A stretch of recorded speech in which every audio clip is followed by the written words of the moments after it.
निकाय चुनाव में ओबीसी आरक्षण को लेकर अदालत में सुनवाई चल रही है। फैसला सुरक्षित रखा गया है 27 दिसंबर तक। तो दूसरी तरफ इस पर सियासत भी हो रही है। यूपी बीजेपी अध्यक्ष भूपेंद्र चौधरी ने कांग्रेस के निकाय चुनाव टालने के आरोपों पर कहा कि सब जानते हैं कि कौन चुनाव को प्रभावित कर रहा है। उन्होंने दावा किया कि बीजेपी की तैयारी पूरी है और ये भाई बहन सीजनल नेता हैं। उन्होंने राहुल गांधी की भारत जोड़ो यात्रा पर कहा कि राहुल गांधी पता नहीं कौन सा भारत जोड़ रहे हैं, उन्हें जोड़ना ही था तो पाकिस्तान और बांग्लादेश से यात्रा निकालनी चाहिए थी, लेकिन राहुल गांधी कंफ्यूज हैं, उन्हें पता नहीं कि क्या करना है। तो फिलहाल ये बातें जरूर हो रही है, लेकिन निकाय चुनाव को लेकर जो सबसे अहम बात वो ये कि अदालत में एक तरफ सुनवाई पूरी हो चुकी है, फैसला सुरक्षित रखा गया है, तो दूसरी तरफ सियासत इस पर हो रही है। बीजेपी का कहना है कि विपक्ष के लोग हैं जो निकाय चुनाव इस वक्त नहीं होने देना चाहते हैं क्योंकि उनकी तैयारी पूरी नहीं है। तो वहीं समाजवादी पार्टी और कांग्रेस की ओर से कहा जा रहा है कि बीजेपी के ही लोग हैं, सरकार के ही लोग हैं जो निकाय चुनाव को टालने में जुटे हैं, क्योंकि उपचुनाव में जो रिजल्ट आया उसका असर निकाय चुनाव पर ना हो, इसके लिए इस वक्त निकाय चुनाव की तारीखों को टालने में जुटे हुए हैं सरकार के लोग। तो इस तरह से सियासत भी हो रही है। लेकिन जो सबसे ज्यादा निगाहें अगर कहीं टिकी निकाय चुनाव की नोटिफिकेशन को लेकर तो वो इलाहाबाद हाईकोर्ट के लखनऊ बेंच पर, क्योंकि ये मामला वहीं पर है। इस वक्त कुछ लोगों ने याचिका दाखिल की, अलग अलग याचिकाएं लगाई गई और उसके तहत ये आरोप लगाया गया कि सरकार ने ओबीसी आरक्षण को ध्यान में नहीं रखा जब यहां पर आरक्षण की सूची बनाई जा रही थी और दरकिनार करते हुए मनमाने ढंग से आरक्षण की सूची जारी कर दी सीटों को लेकर। और उसके बाद कई याचिकाएं लगाई गई जिसे हाईकोर्ट ने एक किया और उस पर सुनवाई चल रही है लखनऊ बेंच में। और उसी मसले पर आज भी 4.5 घंटे की सुनवाई हुई। सीधे राजीव का रुख कर लेते हैं, लखनऊ से हमारे साथ मौजूद हैं। राजीव, इस वक्त बताएं, आपके साथ कोई खास मेहमान मौजूद हैं क्या? वकील बाहर आने लगे हैं, उनसे भी बात कीजिए जरा। इस वक्त हमारे साथ नगर निकाय चुनाव में ओबीसी आरक्षण को लेकर याचिका दाखिल करने वाले शरद पाठक और पीयूष पाठक जी मौजूद है, जिनसे बात करेंगे। सर, आज क्या फैसला हुआ, क्या सुनवाई हुई? देखिए, फैसला आज कोई नहीं हुआ। फैसले के लिए 27 तारीख मुकर्रर की गई है और हम लोगों की बहस और राज्य सरकार दोनों की बहस कंप्लीट हो गई और माननीय अदालत ने जजमेंट रिजर्व कर लिया। सर, आज जो बहस हुई है, क्या लगता है कि कोर्ट कितना संतुष्ट था सरकार के पक्ष से? कोर्ट ने अभी बहस सुनी है दोनों पक्षों की और अभी कोर्ट का फैसला आएगा।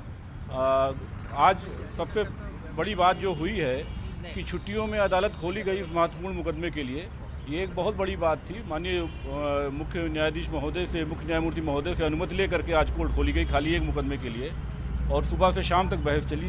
पिछले भी कई दिनों से बहस चल रही थी। ये बहुत ही महत्वपूर्ण मुद्दा है कि जो राज्य में निकाय चुनाव में पिछड़ा वर्ग को आरक्षण देना है, तो माननीय सुप्रीम कोर्ट का जो जजमेंट है सुरेश महाजन के केस में कि ट्रिपल टेस्ट करके और चिन्हित करके फिर आरक्षण दीजिए, उसका कंप्लायंस नहीं हुआ था। यही इस याचिका का मुख्य बिंदु था। दूसरा बिंदु था रोटेशन का कि 2017 में रोटेशन गलत दिया गया था, तो अगर 2022 में रोटेशन करना है तो 2017 को न मानकर 2012 के रोटेशन के आधार पर आरक्षण की प्रक्रिया की जानी चाहिए। और इन दोनों बिंदुओं पर हम लोग की बहस हो गई है और माननीय न्यायालय ने फैसला सुरक्षित कर लिया। सर, सरकार कह रही है कि 2017 के सर्वे के आधार पर नगर निकाय चुनाव में ओबीसी को आरक्षण दिया गया, तब कोई ऑब्जेक्शन नहीं हुआ, अब क्यों? 2017 का जो राज्य सरकार का ये तर्क है वो माननीय अदालत के सामने उन्होंने रखा है। 2017 में लोगों ने नहीं चैलेंज किया, अब 2022 में चैलेंज किया, तो ये तो कोई किसी का ये तर्क नहीं हो सकता है कि कोई चीज़ गलत होती आ रही तो गलत होती जाए। हम लोगों ने चैलेंज किया और अभी माननीय न्यायालय का निर्णय आना बाकी है, देखते हैं। सरकार कह रही है कि सर उसी ट्रिपल टेस्ट फार्मूले के आधार पर रैपिड सर्वे उन्होंने कराया है जो कि उस मानक को पूरा करते हैं। ये राज्य सरकार का कहना है, अभी इस पर माननीय न्यायालय निर्णय करेगी कि जो उन्होंने रैपिड सर्वे किया है क्या वो ट्रिपल टेस्ट के अंतर्गत आ रहा है कि नहीं आ रहा है। ये बहस का बिंदु था, अभी निर्णय आएगा माननीय न्यायालय का। क्या उम्मीद है सर आपको? देखिए, हर व्यक्ति का स्वभाव होता है, मानव का स्वभाव होता है कि वो अपने पक्ष में ही सोचता है, तो हम भी अपने पक्ष में ही सोच रहे हैं। तो जैसा कि आपने सुना, ये थे याचिकाकर्ता शरद पाठक, जिनका साफ कहना है कि आज हाईकोर्ट ने दोनों पक्षों को सुना है, हमारी भी बात को सुना है। हमने सुप्रीम कोर्ट की जो गाइडलाइन है उसके तहत ट्रिपल टेस्ट फार्मूले के आधार पर नगर निकाय चुनाव में ओबीसी को आरक्षण दिए जाने की बात कही है। सरकार का पक्ष भी कोर्ट ने सुना है और 27 दिसंबर की तारीख मुकर्रर की है फैसले के लिए। अब देखना होगा 27 दिसंबर को कोर्ट क्या फैसला सुनाता है और तब तक के लिए उत्तर प्रदेश में नगर निकाय चुनाव की अधिसूचना जारी करने पर भी कोर्ट ने रोक लगा दी है।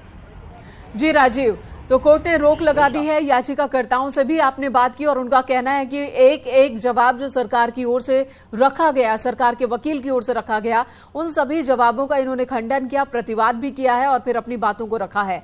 2017 जिस फॉर्मूले का जिक्र बार बार सरकारी वकील कर रहे थे, उस फॉर्मूले को तो खारिज कर रहे हैं ये लोग। ये कह रहे हैं कि 2017 में तो वैसे रोटेशन को लेकर सवाल थे। और इस वक्त समाजवादी पार्टी के राष्ट्रीय अध्यक्ष अखिलेश यादव क्या कह रहे हैं वो भी सुन लेते हैं, फिर लौटती हूं राजीव आपके पास। देखिए, जो फैसला कोर्ट के अंदर है, मुझे उम्मीद है कोर्ट से न्याय मिलेगा और सरकार को किसी पर आरोप इसलिए नहीं लगाना चाहिए क्योंकि कोर्ट में मामला है। और जहां तक सवाल आरक्षण को लेकर के अगर किसी ने कोई सवाल खड़ा किया है तो ये सबसे पहली जिम्मेदारी सरकार की है कि किसी तरीके से आरक्षण में भेदभाव नहीं होना चाहिए। ये हमारा संविधान कहता है। बाबा साहब भीमराव अम्बेडकर जी ने जो संविधान दिया है, उस संविधान के तहत जो अधिकार हैं, जो आरक्षण की व्यवस्था है और जो पूर्व में आरक्षण की व्यवस्था है, उससे खिलवाड़ नहीं करना चाहिए सरकार को। आखिरकार सरकार ने खिलवाड़ क्यों की, यही सबसे बड़ा सवाल है। और सरकार जानबूझ करके चुनाव आगे बढ़ाना चाहती है क्योंकि सरकार ये जानती है पूरे प्रदेश में इनके लोग बैठे हुए थे। एक आध जगह भूल जाइए, वरना ज़्यादातर मेयर इनके हैं, नगर पालिका में लोग थे और पूरे उत्तर प्रदेश में कूड़ा नहीं हटा पाई है, नालियां साफ नहीं कर पाए, सीवर अभी भी गंगा में, नदियों में वैसे ही का वैसा गिर रहा है, किसी शहर की ट्रैफिक व्यवस्था नहीं सुधार पाए, किसी भी शहर की गंदगी नहीं सुधार पाए। आप किसी शहर में चले जाओ, इतना धूल धक्कड़ है कि पेड़ आप नहीं पहचान सकते।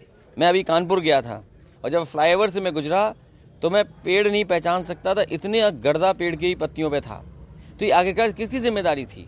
स्वच्छ भारत के नाम पर डीजल पेट्रोल में इतना सेस लिया है जिसकी हम और आप कल्पना नहीं कर सकते। क्या भारतीय जनता पार्टी हिमाचल, एमसीडी और उत्तर प्रदेश के दो उपचुनाव हारने के बाद में बैकफुट पर आ गई है निकाय चुनाव को लेकर? देखिए, ये घबराहट तो है ही उनके अंदर कि आखिरकार जनता को फेस कैसे करेंगे जब महंगाई चरम सीमा पर हो, बेरोजगारी चरम सीमा पर हो, न्याय की कोई उम्मीद न करता हो और लगातार इनके सरकार में भ्रष्टाचार चल रहा हो।